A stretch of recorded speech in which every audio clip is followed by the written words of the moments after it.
This thing is so big.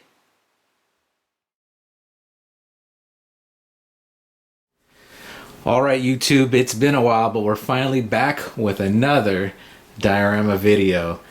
Now this one's based off of the overpass level in Street Fighter 4.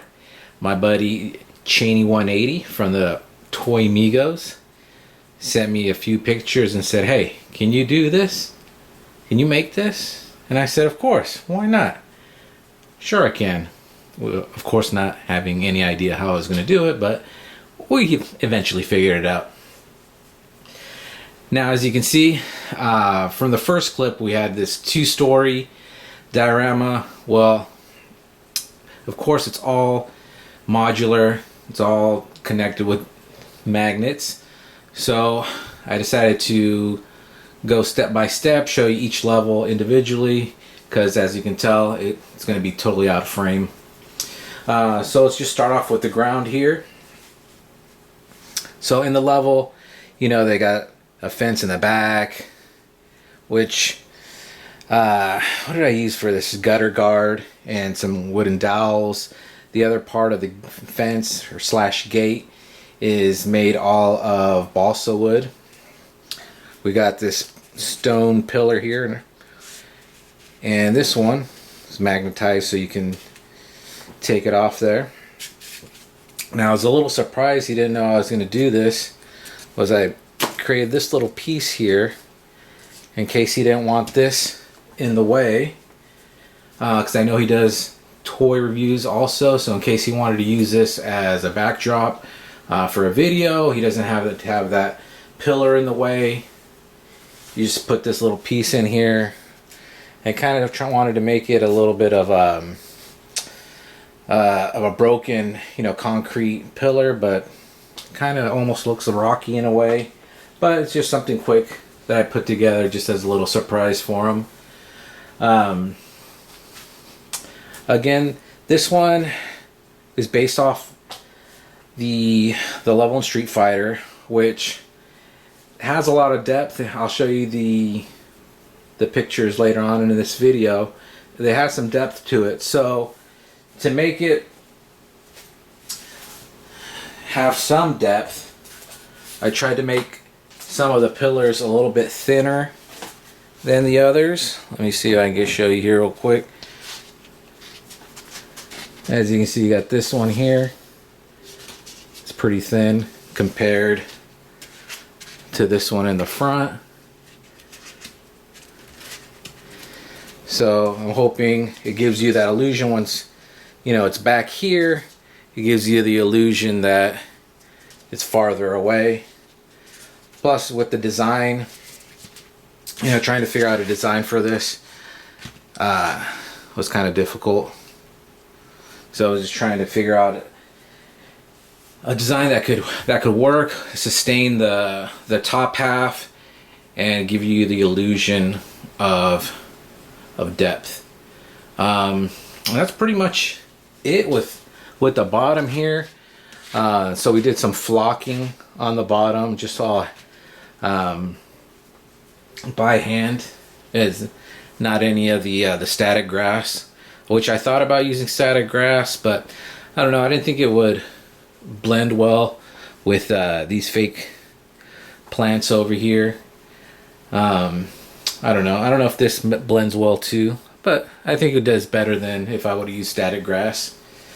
The other ones, those plants are just what are they, aquarium plants that I found on Amazon. I gave them a little bit of a wash and some dry brushing so they're not totally glossy. Also gave it a little bit of a dull coat just to get that glossiness out of it. It just makes it look super fake when you got that gloss to the plants. So hopefully I did my job and made it look a little bit more realistic. And that's pretty much it. So give me a second and we'll go on to the top half. Hold on. Alright, so here we are at the bridge level. Slash street, I guess. So when we were deciding to do this diorama, I thought to myself, you know, we got to do that overpass, but wouldn't it be nice if we gave them a 2-for-1?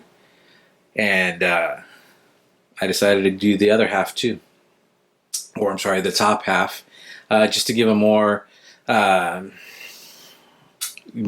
for his buck, I guess. You could also use this as a separate diorama, so you're getting two dioramas in one, really. You could also use this as a backdrop for figure reviews too.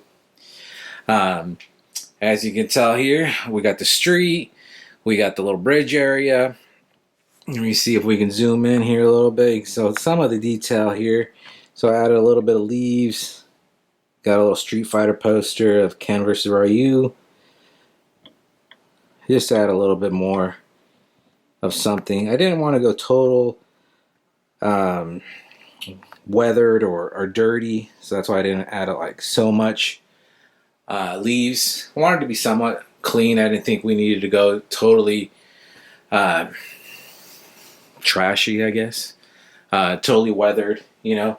Even though we got washes all along here, black and browns. We got light black wash on this bridge piece and on the railing here, just to dirty up a little bit.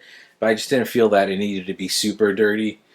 If you do a close up on this bridge piece here, on these poles, you'll probably see a few dings here and there. Had a few accidents today when I was doing some filming and photograph, so I'm gonna have to do a little bit of some fixing up a little bit later on today. But I think it came out fairly well. This is a pretty long piece. As you can see, it's almost taking up most of the frame here. It's about 24 inches long, 16 inches deep, so it's a fairly good size diorama on its own. The other bottom half with the grass is about 22 inches by 22 inches, pretty much. So that again is his own, pretty impressive for its own. So he's got a pretty good size diorama there, 2 for 1, like I said. Give me a second, we'll check out the other side. Alright, so here we got the other side here. As you can see, you got a little bit more weathering right here. You know, a little bit of rust. Probably from rain, you know, just the elements, just to give it a little bit more something. With this diorama, again, I took a little bit, a few liberties here and there. So it's not 100% accurate to the gameplay, but for the most part, I would say 90% it's accurate to what you're going to see on the gameplay. I try to get as close as I could with doing my own little thing. It's been such a long time that I've done this. I don't even know what to say anymore, what to go over. Let's check out the bottom here real quick. Alright, here we go. Here's the bottom here. Again, it's pretty accurate to the gameplay. I tried to do as much as I could to make it accurate. So when you look at the game and you look at this, you're like, yeah, that's pretty much it. So all the magnets there to hold these pieces here. I'm using that right now to help stand that up so you can see the detail to that. See a little bit of a rust or orange wash here on the bottom to give it a little bit of rust look, you know, to go along with that when you're got that there. That's pretty much it. A little bit of a light wash right here. A lot of it's all foam here, so it's all cutting, you know, strips of foam and gluing them all together. The hardest part was just making it accurate enough to where they're actually going to touch the other parts of the foam, so you can glue them together. But that's about it. Nothing too complicated there. All right, hold on. Give me 1 second. All right, here we have the rest of the pieces, the rest of the supporting pieces to help keep this beast standing up. This is all made out of foam. I used patch and paint to go over all the foam, and then I texturized it just to give it some type of texture. So it's not totally smooth. I feel it gives you a little bit of a concrete type look. Then I used a few washes on it to help it look weathered. And there you go. Done. And then real quick, before I forget, here's the fencing. This is all made out of balsa wood. think it came out pretty nice. It took a while, but I feel that it was worth it. It does look nice. It helps complement the piece. And I think we're done. Thanks for watching the video. I hope you like and subscribe since it's been a while, and share it with your friends.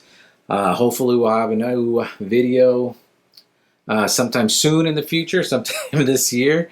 You never know. So keep checking back. Thanks. Peace.